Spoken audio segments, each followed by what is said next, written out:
4 अप्रैल 2023 ये वो दिन था जिस दिन पाकिस्तान की 75 साल तारीख में जलजला बरपा हो गया। राजा रियाज जो उस वक्त अपोजिशन लीडर थे, उन्होंने किसी इंटरव्यू में ये कह दिया कि अगर पीटीआई उन्हें टिकट ऑफर भी करेगी तो वो उसको एक्सेप्ट नहीं करेंगे। पीटीआई के वर्कर्स के लिए ये बहुत बड़ा धचका था। भाईजान हमारे लिए तो ये बहुत बड़ा धचका था, क्योंकि हकीकी आज़ादी की कामयाबी का सारा दारोमदार राजा रियाज की टिकट पर था।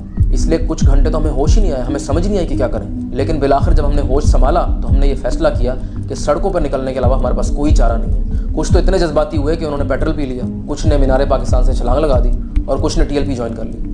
इमरान खान जो कि अपनी नर्व्स के बहुत ही स्ट्रांग माने जाते हैं, वो भी इस खबर को बर्दाश्त नहीं कर सके और सख्ते में चले गए। आई थिंक उस दिन उनको एहसास हुआ होगा कि उन्होंने कौन सा हीरा खो दिया। वो अपनी 26 साल की स्ट्रगल अपने सामने बर्बाद होते हुए देख रहे थे। वो सारी रात उन्होंने इबादत में गुजारी और अल्लाह से गिड़गिड़ा कर दुआएं मांगी कि किसी तरह राजा रियाज साहब अपनी स्टेटमेंट वापस ले लें। राजा रियाज साहब की स्टेटमेंट का पाकिस्तानी पॉलिटिक्स पर तो जो असर हुआ सो हुआ, लेकिन इकोनॉमी पर जो असर हुआ वो नाकाबिले बर्दाश्त था। Oh my God, I still remember it was a terrible day for economy. Stock market crash कर गई, डॉलर 1500 का हो गया। I still remember मैंने 5000 का नोट देकर 2 पापड़ के पैकेट खरीदे थे। ज़ियारत जो कि कायदे आज़म की रिहाइश गाह थी, वहाँ से ऐसी अजीबो गरीब खबरें आ रही थी कि इससे पहले हमने वो कभी नहीं सुनी थी। उस रात वहाँ बहुत ही ज़ोर का ज़लज़ला आया था और बाबा कायदे आज़म भी हम सबके ख्वाब में आए थे और वो एक ही बात कह रहे थे कि राजा रियाज को रोको, राजा रियाज को रोको।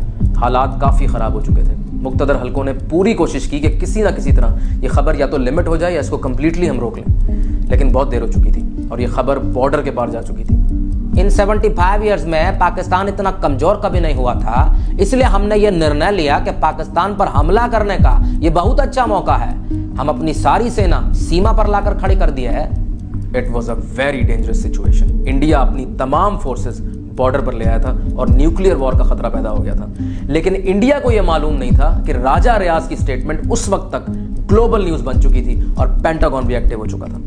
Raja Riaz's statement, oh my God, it was a big blow to the US economy. The dollar was about to collapse.